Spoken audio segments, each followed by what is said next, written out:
ಈ ವಿಡಿಯೋ ನೋಡ್ಕೊ ಬನ್ನಿ, ಆಮೇಲೆ ಮಾತಾಡೋಣ. When rape is ಗೊತ್ತಾಯ್ತಲ್ಲ, lie down and enjoy it. Lie down and enjoy it. ಕೇಳಿಸ್ಕೊಂಡ್ರಲ್ವಾ? ನಾಚಿಕೆ ಆಗಬೇಕು ಗುರು, ನಿನಗೆ ನಾಚಿಕೆ ಆಗಬೇಕು. Seriously shame on you peoples. ನಿಮ್ಮಂಥವ್ರಿಗೆ ನಾವು ಓಟ್ ಹಾಕ್ಬಿಟ್ಟು ಬೆಳೆಸ್ತಾ ಇದ್ದೀವ?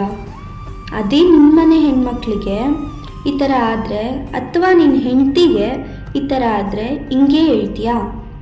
ಈ ಥರ ನಂಗೆ ರೇಪ್ ಮಾಡ್ತಿದ್ದಾರೆ, ನಾನು ಏನು ಮಾಡಬೇಕು ಅಂದರೆ, ಏನು ಮಾಡಬೇಡ ಮಗಳೇ, ಜಸ್ಟ್ ಮಲ್ಕೊಂಡು ಎಂಜಾಯ್ ಮಾಡಿಬಿಟ್ಟು ಬಾ ಅಂತ ಹೇಳ್ತೀಯಾ? ನನಗೀಗ ಅನ್ನಿಸ್ತಿದೆ ದರ್ಶನ್ ಸರ್ ಮಾಡಿರೋದು ಸರಿ ಅಂತ. ನಿಮ್ಮ ನ್ಯಾಯ ಕೊಡ್ಸೋಕ್ಕಾಗಿಲ್ಲ ಅಂದರೆ ಬಿಟ್ಬಿಡಿ, ತಂದುಬಿಡಿ ರೇಪಿಸ್ಟ್ ಅವ್ರನ್ನ, ಪಬ್ಲಿಕ್ಗೆ ನೋಡ್ಕೊತಾರೆ.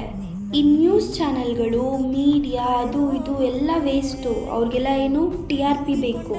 ಹೆಣ್ಮಕ್ಳಿಗೇನಾದರೂ ರೇಪ್ ಆದರೆ ನ್ಯಾಯ ಕೊಡ್ಸಲ್ಲ. ಅವ್ರಿಗೆ ಯಾವ ಥರ ಗೊತ್ತಾ?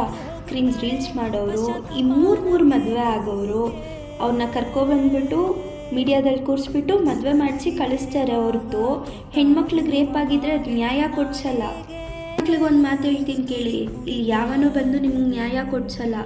ಈ ಸರ್ಕಾರ ಸುಮ್ಮನೆ ಕಣ್ಣಿಗೆ ಬಟ್ಟೆ ಕಟ್ಕೊಂಡು ನೋಡ್ತಾ ಹೊರತು ಹೆಣ್ಮಕ್ಳಿಗೆ ಏನಾದರೂ ಆದರೆ ನ್ಯಾಯ ಕೊಡ್ಸೋಕೆ ಯಾರಾದರೂ ನಿಮಗೆ ಅತ್ಯಾಚಾರ ಮಾಡಿ ಸಾಯಿಸೋಕೆ ನೋಡೋದನ್ನ ಸುಮ್ಮನೆ ಅಂತೂ ಸಾಯಬೇಡಿ, ಜೊತೆಗೆ ಅವನ್ನೂ ಸಾಯಿಸಿ ನೀವು ಸತ್ತೋಗಿ.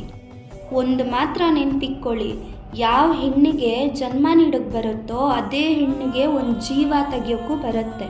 Shame on Karnataka government. ಹೆಣ್ಮಕ್ಳಿಗೆ ಹೇಳೋದು ಒಂದೇ ಮಾತು, we should stand by our self. ಯಾರೂ ನಮಗಾಗಲ್ಲ, ನಾವೇ ನಿಂತ್ಕೋಬೇಕು.